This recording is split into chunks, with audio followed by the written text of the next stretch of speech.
Hey, everyone. This is NarcissistNinjas coming at you from Florida. 90 degrees here today. Wow. Um, please come see us over on Facebook. That's where we, I guess, do a little bit more chatting over there. Especially if you are in recovery or you are experiencing a need to gather more information about narcissism and narcissistic abuse. I try my best, to utilize my experience and my information that I've gathered to let other people know, to alert them to things I didn't know for many of my years. The more and more I study about narcissism, the more I realize how many people already know about it and they grow up with an understanding and just naturally know to avoid situations and different things. And it can be frustrating when I come to that conclusion, but at the same time, I always look at, better late than never, because the way I was going in my life, I probably might not have even been around right now if I hadn't have started to kind of wake up to the reality of narcissism in my life, So feel blessed to be alive this morning. I'm a survivor, and I want to bring my message to anyone who wants to hear it. Hey, if you just want to get some entertainment, I guess that's cool. Off the backs of pain, go right for it, girl or boy or whatever. Anyway, wanted to just touch on my philosophy and information that I know about war. And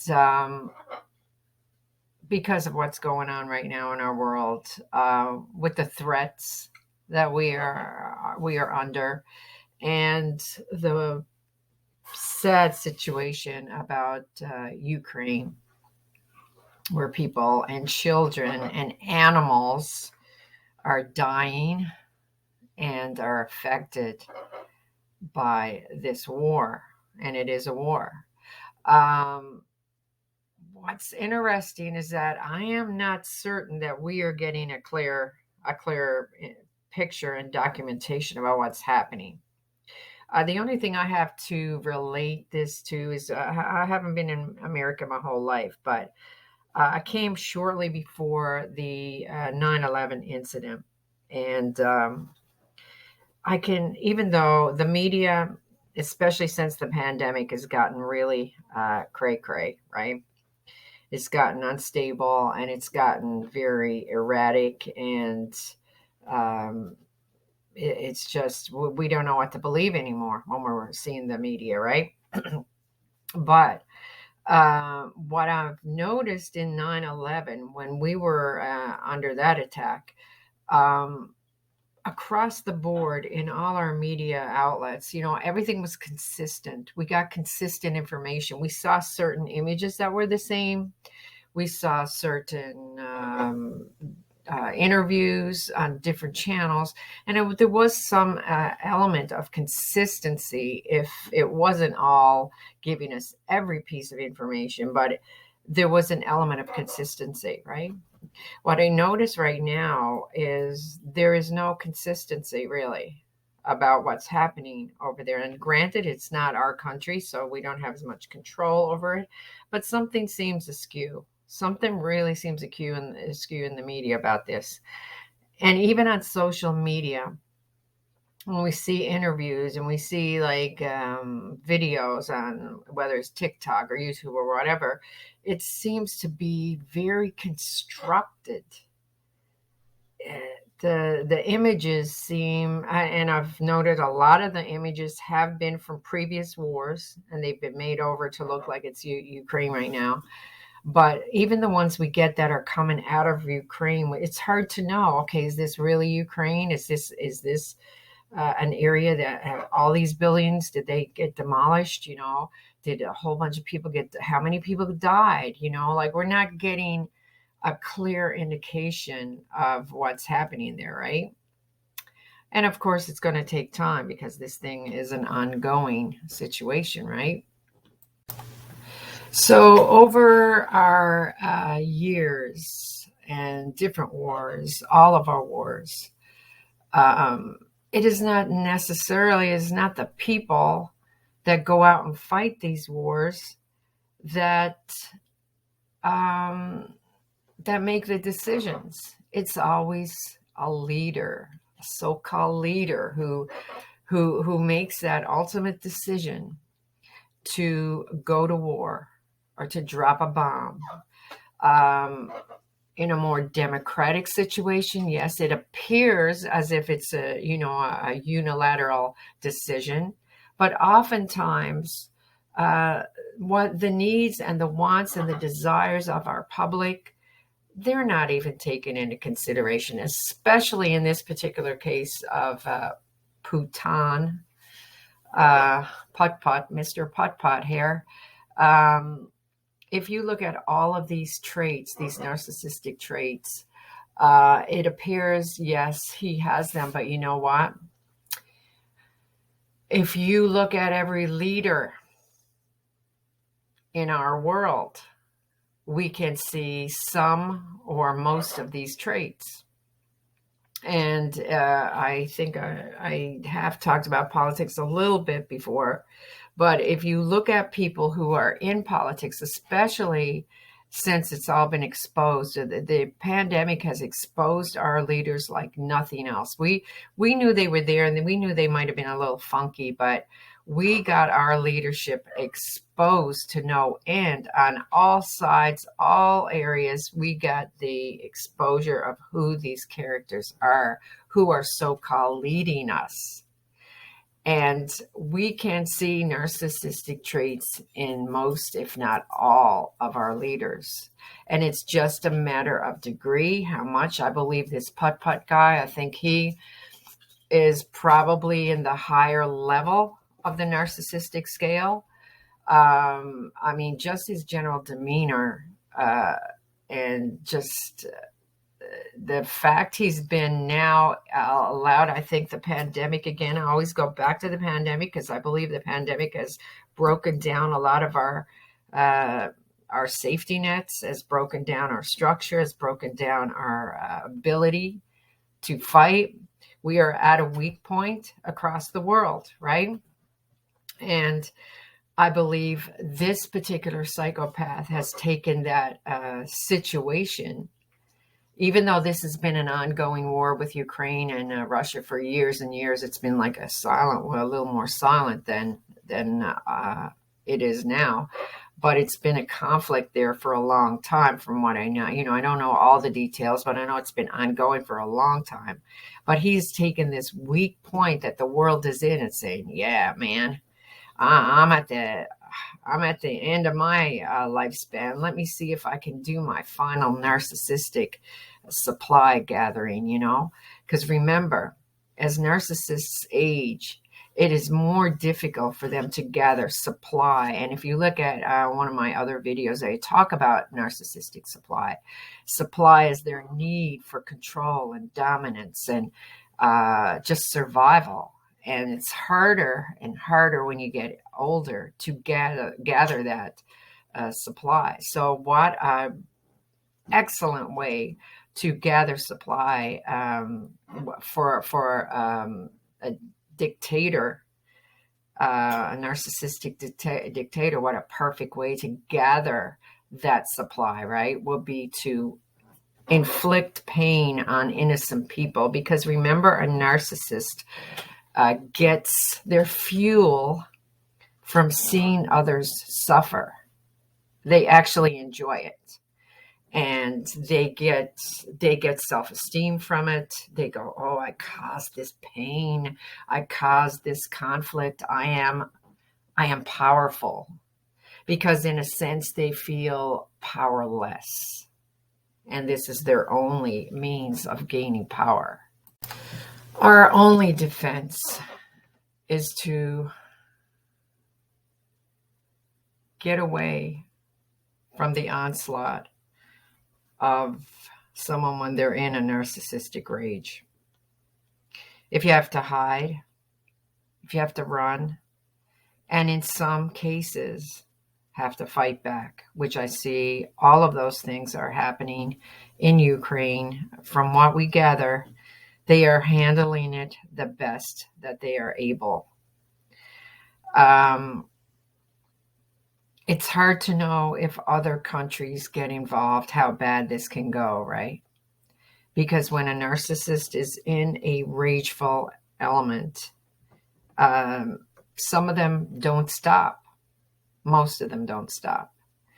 So then if we engage further, when we're dealing with narcissists one-on-one on a personal level, disengagement is the key to survival, right? To get away, to hide from them, to go undercover, to whatever, break all ties. That's if it's one-on-one. But how can a country do that? It's a little more difficult, right? But the biggest message that makes me so embittered and mad and frustrated, and I'm sure a lot of people feel this way, is like, why do people get in these positions to begin with? Now, in a different part of the world, there is a historical nature of dictatorship, right? But even in those countries, can't they turn it around? Can't they? They might have to rise up. They might have to overthrow their government as people, as a group of people. That might be the only answer to eradicate dictatorship. Part of me lately, I've been thinking, I don't know if it's old age or what, but I'm just thinking, do we really friggin' need politicians? Do we need them? I mean, as people, are there other ways of developing structure in our society that can not allow people to be in these positions? Why do we need to have glorified leaders to run a country? We can all do it collectively. You know what I mean? That's in my brain. It's just how my brain works. It's very, very maddening when you see innocent people being afflicted by a narcissist, whether it's on a personal level, it's on a company level, or in this case, a whole society is being inflicted with pain.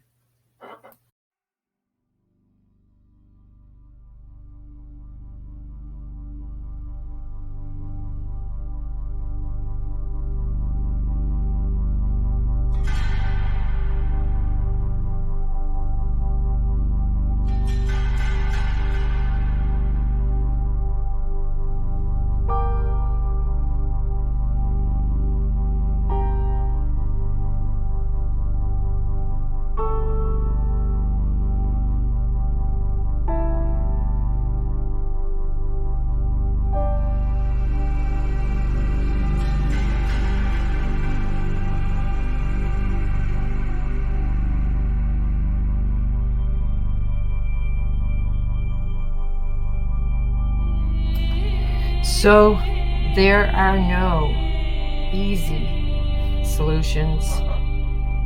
It's easy to sit here and say, don't engage, get out, fight back. That's what we have to do in our personal lives when dealing with narcissism. And it is what we have to do to survive if we're in a war. We have to survive somehow, right? Whatever way we can. And then afterwards, try to find a way out of this sick need for leadership. It's a sickness. The whole world is sick from narcissism, in my opinion. I see it everywhere. And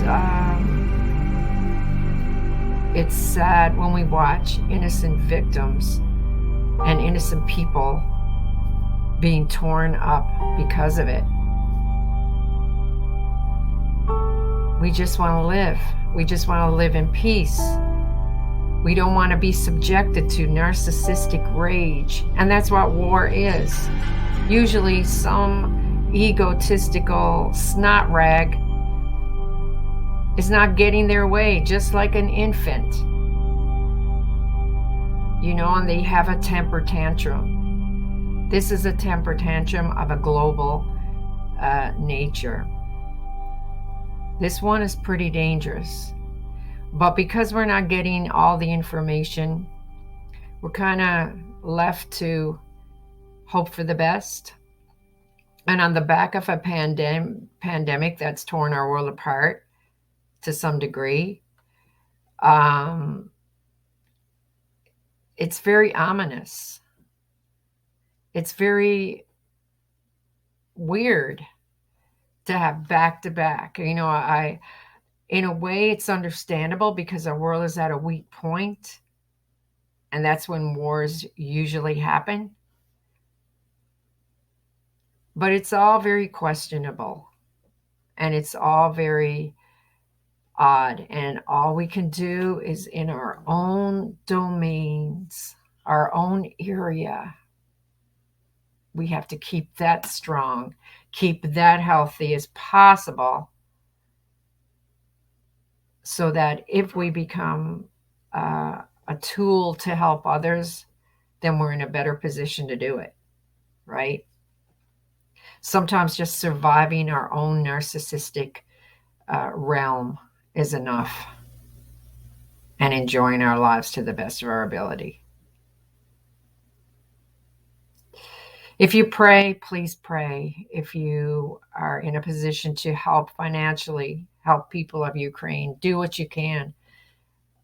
This is my way of just spreading understanding of what's happening. There's not a whole lot. I didn't say much. That people probably already know this. So war is just one big narcissistic FU to the neighbor or to whoever they're trying to impress. It's a narcissistic baby inside of an adult having a temper tantrum. And innocent people have to pay for that. Wow. Bye, everyone, and peace.